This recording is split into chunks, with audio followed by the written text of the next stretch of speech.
Hello and welcome you are watching the study visa show. मैं हाँ थोड़ी host थोड़े नाल सुखबीर के रावी तो मेरे नाल ने लैंडमार्क इमीग्रेशन तो RCICI मैंबर और इमीग्रेशन एक्सपर्ट जसप्रीत भाटिया जी। जसप्रीत जी थोड़ा बहुत बहुत स्वागत है। थैंक यू जी। ओके जसप्रीत जी ਅੱਜ मैं चाहती ਹਾਂ कि ਅਸੀਂ ਗੱਲ ਕਰੀਏ ਉਹਨਾਂ ਸਟੂਡੈਂਟਸ ਬਾਰੇ ਜਾਂ ਉਹਨਾਂ ਲੋਕਾਂ ਬਾਰੇ ਜੋ ਕਿ ਫੋਰਨ ਜਾਣਾ ਚਾਹੁੰਦੇ ਨੇ ਲੇਕਿਨ ਇਹ ਕਨਫਿਊਜ਼ਨ ਹੈ ਕਿ ਉੱਥੇ ਜਾ ਕੇ ਕਰਨਗੇ ਕੀ, ਉੱਥੇ ਜੌਬ ਦੀ ਕੀ ਓਪਰਚੁਨਿਟੀਜ਼ ਹੈ। ਇਹਨਾਂ ਸਟੂਡੈਂਟਸ ਨੂੰ ਜਾਂ ਇਹਨਾਂ ਲੋਕਾਂ ਨੂੰ ਤੁਸੀਂ ਕਿਸ ਤਰ੍ਹਾਂ ਗਾਈਡ ਕਰੋਗੇ? डेफिनेटली कैनेडा एक ਇਹੋ ਜਿਹਾ ਕੰਟਰੀ ਹੈ ਜਿੱਥੇ you know it's second largest in the world when it comes to the area. ਸਭ ਤੋਂ ਵੱਡਾ ਲੈਂਡ ਸਾਈਜ਼ ਹੈਗਾ ਹੈ ਕੈਨੇਡਾ ਦਾ, second largest in the world. ਤੇ ਕੈਨੇਡਾ ਦੀ ਪੋਪੂਲੇਸ਼ਨ ਸਿਰਫ 37 ਮਿਲੀਅਨ ਹੈਗੀ ਹੈ। ਤਾਂ ਇਹਦਾ ਮਤਲਬ ਕਿ ਉਹਨਾਂ ਕੋਲ ਏਰੀਆ ਬਹੁਤ ਜ਼ਿਆਦਾ ਹੈ ਬਟ ਲੋਕ ਘੱਟ ਨੇ। ਇਸ ਕਰਕੇ that definitely brings you to a conclusion कि उत्थे jobs ਦੀਆਂ opportunities ਕਾਫੀ ਨੇ। ਅਗਰ ਤੁਸੀਂ ਮਿਹਨਤੀ ਹੋ, ਕੰਮ ਕਰਨ ਵਾਲੇ ਬੰਦੇ ਹੋ ਤਾਂ ਤੁਹਾਡੇ ਲਈ jobs ਦੀ ਉੱਥੇ ਕੋਈ ਕਮੀ ਨਹੀਂ ਹੋਏਗੀ and you will have plenty of jobs। Talking about ਕਿੱਦਾਂ ਦੀਆਂ ਜੌਬਸ, ਉੱਥੇ ਲੇਬਰ ਇੰਟੈਂਸਿਵ ਜੌਬਸ ਜਿਹੜੀਆਂ ਹੁੰਦੀਆਂ ਹੈ ਉਹਨਾਂ ਨੂੰ ਬਹੁਤ ਜ਼ਿਆਦਾ ਪੇ ਮਿਲਦੀ ਹੈ। They are giving lot of preference. Labour intensive ਦਾ ਮਤਲਬ ਇਹ ਨਹੀਂ ਕਿ ਤੁਸੀਂ ਸਿਰਫ ਹਾਰਵੈਸਟਿੰਗ ਲੇਬਰ ਹੋਵੋਗੇ ਜਾਂ ਤੁਸੀਂ ਕਿਤੇ ਕੰਸਟਰਕਸ਼ਨ ਲੇਬਰ ਲੱਗੇ ਹੋਵੋਗੇ। ਫੋਰ ਐਗਜ਼ਾਮਪਲ ਤੁਸੀਂ ਅਗਰ ਉੱਥੇ ਬਿਊਟੀਸ਼ੀਅਨ ਹੋ, ਤੁਸੀਂ ਕਿਸੇ ਪਾਰਲਰ 'ਚ ਸਲੂਨ 'ਚ ਕੰਮ ਕਰਦੇ ਹੋ, ਹੇਅਰ ਆਰਟਿਸਟ ਹੋ ਤਾਂ ਤੁਹਾਡੇ ਮੇਕਅਪ ਆਰਟਿਸਟ ਹੋ, ਤੁਹਾਡੀ ਉੱਥੇ ਬਹੁਤ ਜ਼ਿਆਦਾ ਵੈਲਿਊ ਹੋਏਗੀ। Anybody who is into construction, anybody who is into labour intensive work, ਤੁਸੀਂ ਸ਼ੈਫ ਹੋ, ਕੁਕ ਹੋ, ਤੁਹਾਡੇ ਵਰਗੇ ਲੋਕਾਂ ਦੀ ਉੱਥੇ ਬਹੁਤ ਇੰਪੋਰਟੈਂਸ ਹੋਏਗੀ। And anything which is not mechanical is given lot of importance. ਹੁਣ ਆਪਾਂ ਗੱਲ ਕਰੀਏ ਦੂਜੇ ਤਰੀਕੇ ਦੀ ਜੌਬਸ ਦੀ, ਬਲੂ ਕਾਲਰ ਜੌਬਸ ਕਿਹਾ ਜਾਂਦਾ ਹੈ ਇਹ ਜੌਬਸ ਨੂੰ ਜਿਹੜੀਆਂ ਆਪਾਂ ਲੇਬਰ ਇੰਟੈਂਸਿਵ ਜੌਬ ਉੱਥੇ ਕਹਿੰਦੇ ਹਾਂ। ਦੂਜੀ ਆਪਸ਼ਨ ਆਪਣੇ ਕੋਲ ਹੈਗੀ ਹੈ white collar jobs. White collar jobs are your jobs ਵਿਚ require leadership role, specific trade, ਤੁਹਾਡੀ ਐਜੂਕੇਸ਼ਨ ਹੋਣੀ ਚਾਹੀਦੀ ਹੈ। For example working in banks ਦੇ ਉੱਤੇ ਲੋਕਾਂ ਦੀ ਕਾਫੀ ਕਮੀ ਹੈ ਕੈਨੇਡਾ ਦੇ ਵਿੱਚ and getting a job as a banking professional is quite possible. ਅਤੇ ਅਗਰ ਤੁਹਾਡੇ ਕੋਲ ਬੈਂਕਿੰਗ ਐਕਸਪੀਰੀਅੰਸ ਇੰਡੀਆ ਦਾ ਹੈਗਾ ਹੈ so you can explore those options as well. If you R IT professional, excellent opportunities for IT professionals in Canada। ਇੱਕ ਮੈਂ ਇੱਥੇ ਗੱਲ ਐਡ ਕਰਨਾ ਚਾਹਾਂਗੀ, ਤੁਸੀਂ ਜਿੰਨੀ ਮਰਜ਼ੀ ਪੜ੍ਹਾਈ ਇੰਡੀਆ ਤੋਂ ਕੀਤੀ ਹੋਏ, ਆਊਟਸਾਈਡ ਕੈਨੇਡਾ ਕੀਤੀ ਹੋਏ, ਕੈਨੇਡਾ ਦੇ ਵਿੱਚ ਹਰ ਤਰੀਕੇ ਦਾ ਕੰਮ ਕਰਨ ਲਈ ਇੱਕ ਲਾਇਸੈਂਸ ਦੀ ਜ਼ਰੂਰਤ ਜ਼ਰੂਰ ਪੈਂਦੀ ਹੈ। ਫੋਰ ਐਗਜ਼ਾਮਪਲ ਅਗਰ ਮੈਂ ਇਮੀਗ੍ਰੇਸ਼ਨ ਦਾ ਕੰਮ ਕੈਨੇਡਾ 'ਚ ਕਰਨਾ ਚਾਹੁੰਦੀ ਹਾਂ so I have to study for an year, get my licence and get going with it. If you are a teacher ਤੁਹਾਨੂੰ ਉੱਥੇ ਟੀਚਿੰਗ ਦਾ ਲਾਇਸੈਂਸ ਲੈਣਾ ਪਏਗਾ before you can study in start teaching students in any school. Similarly, अगर तुसी real estate का काम करना चाहते हो, it is a very booming business in Canada right now, तो तानु उत्थे ओदा भी 2 साल का कोर्स करना पड़ेगा तो फिर तुसी अगे अपना जॉब ले सकते हो। Similar is the case with banking professionals। Banking professionals भी उत्थे जिवें आपां इंडिया च लाइसेंस लेने हाँ इंश्योरेंस का या म्यूचुअल फंड्स का, उदां ही तानु उत्थे जाके लाइसेंस लेने पैणगे हैं। ਤੁਹਾਡੇ ਇਨੀਸ਼ੀਅਲੀ ਜੌਬ ਤੁਹਾਨੂੰ ਮਿਲੇਗੀ ਤਾਂ ਹੋ ਸਕਦਾ ਹੈ ਕਿ ਘੱਟ ਪੈਕੇਜ 'ਤੇ ਮਿਲੇ ਬਟ ਸਰਵਾਈਵ ਤੁਸੀਂ ਕਰ ਜਾਓਗੇ, ਕੋਈ ਪ੍ਰੋਬਲਮ ਨਹੀਂ ਹੋਏਗੀ। ਬਟ ਜਿਵੇਂ ਜਿਵੇਂ ਤੁਸੀਂ ਲਾਇਸੈਂਸ ਲਈ ਜਾਓਗੇ ਉਵੇਂ ਤੁਹਾਡੇ ਜਿਹੜੇ ਓਪਰਚੁਨਿਟੀਜ਼ ਹੈ ਤੇ ਪੇ ਪੈਕੇजेस ਹੈ ਉਹ ਵੱਧਦੇ ਜਾਣਗੇ। ਜੀ ਬਿਲਕੁਲ। ਜਸਪ੍ਰੀਤ ਜੀ ਹੁਣ ਕੋਵਿਡ ਦੀ ਸਿਚੁਏਸ਼ਨ ਤੋਂ ਬਾਅਦ ਗਲੋਬਲੀ ਜਿਹੜੀ ਹੈ ਜੌਬਸ ਲੌਸ ਕੀਤੀਆਂ ਲੋਕਾਂ ਨੇ ਔਰ ਜੌਬਸ 'ਚ ਕਮੀ ਵੀ ਆਈ ਹੈ ਤੇ ਇਹ ਇੰਪੈਕਟ ਕੈਨੇਡਾ 'ਚ ਵੀ ਦਿਖਾਈ ਦੇ ਰਿਹਾ? बिल्कुल job loss was a major hit across the globe क्योंकि ऑफिसेज बंद हो गए, वर्क फ्रॉम होम हो गया, बिजनेसेस वेंट डाउन। तब सिमिलरली कैनेडा सेम सिचुएशन सी, बहुत सारी कंपनीज के बिजनेसेस क्लोज हुए, बहुत सारे इंप्लॉयज़ की कट ऑफ की गई बहुत कंपनियां वालों। बट अगर आप इसकी फ्लिप साइड देखिए, it can not last forever. असी देख रहे हैं कि हौली हौली situation across the globe improve हो रही है। इंडिया के अगर आप देखिए number of cases are dropping every other day. तो इवेंचुअली इकोनॉमी ने पिकअप करना ही है, इवेंचुअली इकोनॉमी बूस्ट आना ही है। तुसी अगर देखो US की शेयर मार्केट भी देखो, that is also doing pretty well right now because जो एक पॉजिटिव न्यूज़ चलेगी कि people are vaccinated and people are now getting back to jobs, तो ऑटोमैटिकली जो ऑफिस खुलेंगे लोगों की लोड़ पेगी, काम बढ़ेगा and definitely employment is going to improve. Economy boost होनी ही होनी है irrespective of the conditions that we are currently in. हाँ जी जसप्रीत जी, इंडिया की अगर असी गल करिए सो जोड़े लोग जॉब के लिए जॉब सर्च करते हैं या तो कंपनी टू कंपनी जाके अपना रिज्यूमे ड्रॉप करते हैं या फिर न्यूज़पेपर से सर्च करते हैं, कैनेडा च जोड़े लोग इत्थों जाते हैं उत्थे जॉब सर्च करने का की सिनेरियो है? Job search Canada ਦੇ ਵਿੱਚ I would say is quite effective and easy, but ਆਪਾਂ ਇੱਥੋਂ ਜਦੋਂ ਜਾਂਦੇ ਹਾਂ ਸਾਨੂੰ knowledge ਨਹੀਂ ਹੁੰਦੀ ਕਿ ਆਪਾਂ first steps ਕਿਹੜੇ ਲਈਏ। ਸਭ ਤੋਂ ਪਹਿਲਾ step ਜਦੋਂ ਤੁਸੀਂ ਕੈਨੇਡਾ ਜਾਂਦੇ ਹੋ ਆਪਣਾ resume ਤੁਹਾਡਾ perfect ਹੋਣਾ ਬਹੁਤ ਜ਼ਰੂਰੀ ਹੈ as per Canadian standards। ਤੁਹਾਡੀਆਂ jobs and duties ਬਹੁਤ ਅੱਛੇ ਤਰੀਕੇ mention ਹੋਣੀਆਂ ਚਾਹੀਦੀਆਂ for all the jobs you have done। ਇਹਦਾ ਮਤਲਬ ਇਹ ਨਹੀਂ ਕਿ ਹੁਣ ਤੁਸੀਂ 5 ਪੇਜ ਦੇ ਆਪਣਾ resume ਬਣਾ ਲਓ। Your resume should be very crisp, not more than 2 pages, maximum 2.5 pages। ਇਸ ਤੋਂ ਵੱਡਾ ਤੁਹਾਡਾ resume ਨਹੀਂ ਹੋਣਾ ਚਾਹੀਦਾ। You should always attach a cover letter along with your resume। ਜਦੋਂ ਤੁਸੀਂ ਕੈਨੇਡਾ 'ਚ ਕਿਤੇ ਵੀ ਜੌਬ ਅਪਲਾਈ ਕਰਦੇ ਹੋ cover letter is like a face to your resume ਕਿ ਬੰਦਾ ਤੁਹਾਡੀ ਇੰਟਰਵਿਊ on paper ਉਸੇ ਵੇਲੇ ਦੇਖ ਸਕਦਾ ਹੈ ਕਿ ਤੁਸੀਂ ਕੀ ਕੀਤਾ ਹੈ। ਤੁਸੀਂ ਦੱਸ ਸਕਦੇ ਹੋ why are you interested in joining that position। secondly ਤੁਸੀਂ ਹੁਣ ਜੌਬ ਕਿਵੇਂ ਲੱਗੋ। ਇੱਥੋਂ ਆਪਾਂ ਜਦੋਂ ਜਾਣਦੇ ਹਾਂ ਸਾਨੂੰ ਲੱਗਦਾ ਹੈ ਕਿ ਆਪਾਂ ਕਿਹੜੇ ਪਲੇਟਫਾਰਮਸ ਤੇ job ਲੱਭੀਏ। there are two very important platforms in Canada ਜਿੱਥੇ ਆਪਾਂ ਜੌਬ ਦੇਖ ਸਕਦੇ ਹਾਂ। ਜਿਵੇਂ ਇੱਥੇ naukri.com ਹੈ, ਉੱਥੇ you have indeed.com। ਤੁਸੀਂ indeed ਦਾ ਐਪ ਡਾਊਨਲੋਡ ਕਰ ਸਕਦੇ ਹੋ। ਉੱਥੇ ਬਹੁਤ ਇਫੈਕਟਿਵ ਜੌਬਸ ਬਹੁਤ ਅੱਛੀਆਂ ਜੌਬਸ ਪੋਸਟ ਹੁੰਦੀਆਂ ਹੈ। you can see the ratings also of the employers and everything। second is Craigslist। ਤੁਸੀਂ ਉੱਥੇ ਜਾ ਕੇ ਵੀ ਆਪਣੀ ਜੌਬ ਸਰਚ ਕਰ ਸਕਦੇ ਹੋ।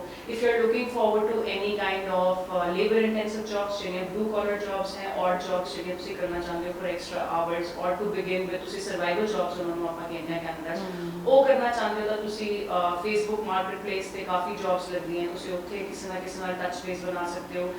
Kijiji ਇੱਕ ਹੋਰ ਐਪ ਹੈਗਾ ਜਿੱਥੇ ਤੁਸੀਂ jobs labor intensive ਦੇਖ ਸਕਦੇ ਹੋ। ਕਿਤੇ ਨਾ ਕਿਤੇ ਕਿਸੇ ਨੂੰ ਕੋਈ ਪੇਂਟਿੰਗ ਵਾਲ ਦੀ ਜੌਬ ਕਿਤੇ ਹੋਏਗੀ for part time ਹੈ। ਕਿਤੇ ਨਾ ਕਿਤੇ ਕੋਈ ਛੋਟੀ ਮੋਟੀ ਜੌਬਸ ਲੱਗੀ ਹੋਣੀ ਤੁਸੀਂ ਜਾ ਕੇ ਉੱਥੇ 2-3 ਘੰਟੇ ਕੰਮ ਕਰ ਸਕਦੇ ਹੋ।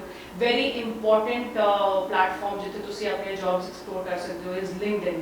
ਬਹੁਤ ਲੋਕੀ LinkedIn ਨੂੰ ਅਵੋਇਡ ਕਰਦੇ ਆ for that matter in India also। this is one platform ਜਿਹੜਾ ਤੁਹਾਡੀ networking 'ਚ ਬਹੁਤ help ਕਰਦਾ ਹੈ। you should always be very active on LinkedIn। ਆਪਣੀਆਂ job posting proper updated ਰੱਖੋ। ਆਪਣੇ interest ਦੇ ਲੋਕਾਂ ਨੂੰ connects ਭੇਜੋ ਤਾਂ ਕਿ you are in touch with them। for example ਤੁਸੀਂ ਅਗਰ ਮੈਂ ਇੱਕ ਛੋਟਾ ਜਿਹਾ example ਦਵਾਂਗੀ। ਆਪਾਂ Facebook YouTube ਤੇ Instagram ਤੇ ਸਾਰਾ ਦਿਨ ਰਹਿੰਦੇ ਹਾਂ। ਹੁਣ ਅਗਰ ਇਸ ਟਾਈਮ ਤੇ ਮੈਂ ਕੈਨੇਡਾ ਹੈਗੀ ਹਾਂ, ਮੈਂ for example I want to be a part of a chef team। ਮੈਂ ਕਿਸੇ restaurant 'ਚ ਕੰਮ ਕਰਨਾ ਚਾਹੁੰਦੀ ਹਾਂ। so I am looking for a job on maybe Indeed। I'm not getting something। ਤੁਸੀਂ ਫੋਲੋ ਕਰੋ ਇਹ ਲੋਕਾਂ ਦੇ ਪੇजेस ਨੂੰ। ਫॉर एग्जांपल ਕੋਈ ਨਵਾਂ ਰੈਸਟੋਰੈਂਟ ਟਾਊਨ 'ਚ ਖੁੱਲਿਆ ਉਹਨੂੰ ਫੋਲੋ ਕਰੋ। ਉਹਨਾਂ ਕੋਲ ਡੈਫੀਨਿਟਲੀ ਜੌਬ ਦੀ ਰਿਕੁਆਇਰਮੈਂਟ ਹੋਏਗੀ। you will see posting of jobs on their Instagram pages। ਤਾਂ ਤੁਸੀਂ ਇੱਦਾਂ ਦੀ ਕੰਪਨੀਜ਼ ਨੂੰ ਫੋਲੋ ਕਰੋ। ਫॉर एग्जांपल ਤੁਸੀਂ ਅਗਰ CIC ਦੇ ਨਾਲ ਕੰਮ ਕਰਨਾ ਚਾਹੁੰਦੇ ਹੋ ਕੈਨੇਡੀਅਨ ਬਾਰਡਰ ਸਰਵਿਸਿਜ਼ ਬਹੁਤ ਰੈਗੂਲਰਲੀ ਆਪਣੀ ਜੌਬ ਦੀਆਂ ਡਿਊਟੀਜ਼ ਪਾਉਂਦੀ ਹੈ, ਜੌਬ ਵੈਕੈਂਸੀਜ਼ ਪਾਉਂਦੀ ਹੈ, ਸਾਰੀਆਂ ਕੰਪਨੀਜ਼ ਪਾਉਂਦੀਆਂ ਹੈ। ਅਗਰ ਤੁਸੀਂ ਐਕਟਿਵਲੀ ਲਿੰਕਡਇਨ ਤੇ ਸੋਸ਼ਲ ਮੀਡੀਆ ਤੇ ਇਨਵੋਲਵ ਰਹੋਗੇ ਤਾਂ ਤੁਹਾਨੂੰ ਪਤਾ ਲੱਗਦਾ ਰਹੇਗਾ।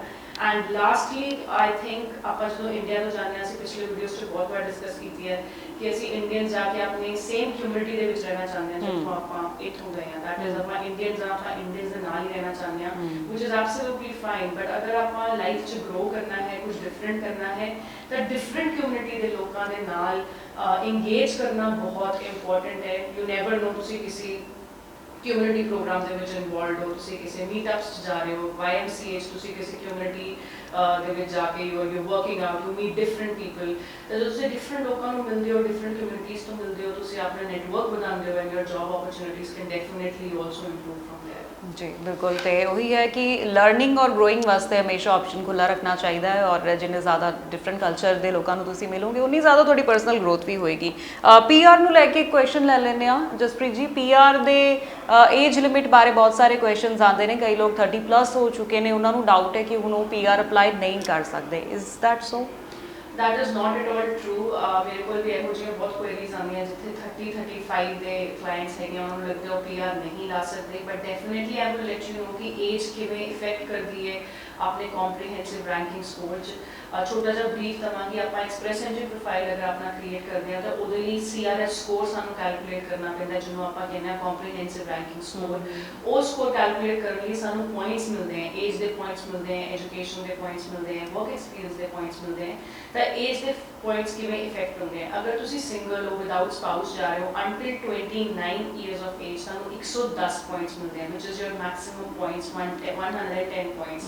ਲੇਕਿਨ ਅਗਰ ਤੁਸੀਂ ਮੈਰਿਡ ਹੋ ਉਹੀ ਤੁਹਾਡੇ 110 ਪੁਆਇੰਟ 100 ਪੁਆਇੰਟ ਰਹਿ ਜਾਂਦੇ ਹੈ। Now the moment you touch 30 you lose 5 points.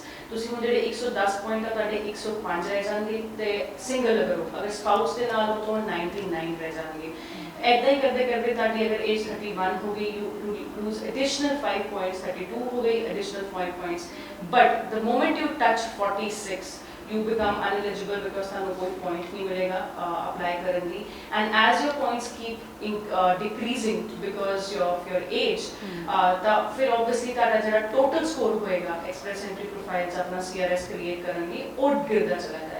इस करके ਅਸੀਂ ਕਹਿੰਦੇ ਆ कि इस टाइम तो CRS score 469 जा रहा है, कट ऑफ 469 है, तो जरा 110 वाला स्कोर है वो बहुत ज़्यादा इम्पैक्ट करता है ताकि 469 वाले स्कोर ਨੂੰ ਤੇ ਅਗਰ ਤੁਸੀਂ 35 36 ਹੋ ਜਾਓ you already lost 25 or 30 points because of your age। ਜੀ ਓਕੇ, ਤਾਂ ਅਰਲੀਅਰ ਜਿੰਨੀ ਅਰਲੀਅਰ ਤੁਸੀਂ ਅਪਲਾਈ ਕਰ ਸਕਦੇ ਹੋ ਉਨੀ ਅਰਲੀ ਤੁਹਾਨੂੰ ਅਪਲਾਈ ਕਰ ਦੇਣਾ ਚਾਹੀਦਾ if you R thinking about PR। And again Jaspreet ਜੀ ਕੁਐਸਚਨ ਵੈਕਸੀਨੇਸ਼ਨ ਨੂੰ ਲੈ ਕੇ ਬੜਾ ਡਾਊਟਫੁਲ ਜਿਹਾ ਹੈ ਕਿ ਜਿਹੜੇ ਲੋਕ ਫੁੱਲੀ ਵੈਕਸੀਨੇਟਿਡ ਹੈ ਉਹਨਾਂ ਦੇ ਲਈ ਕਹਿ ਰਹੇ ਕੁਆਰੰਟੀਨ ਲਿਫਟ ਹੋ ਜਾਏਗਾ, ਇੱਦਾਂ ਦੀ ਕੁਝ ਨਿਊਜ਼ ਸੁਣਨ ਚ ਆ ਰਹੀ ਹੈ, ਤੇ ਇਹਦੇ ਬਾਰੇ ਕੀ ਅਪਡੇਟ ਹੈ? Definitely, this is definitely a recommendation being made by the COVID expert advisory panel of Canada। Health Canada the panel है जो COVID ਦੀ advisory issue करता है, उन्होंने recommendation जरूर की थी। There are 3 advisory recommendations being made by the panel।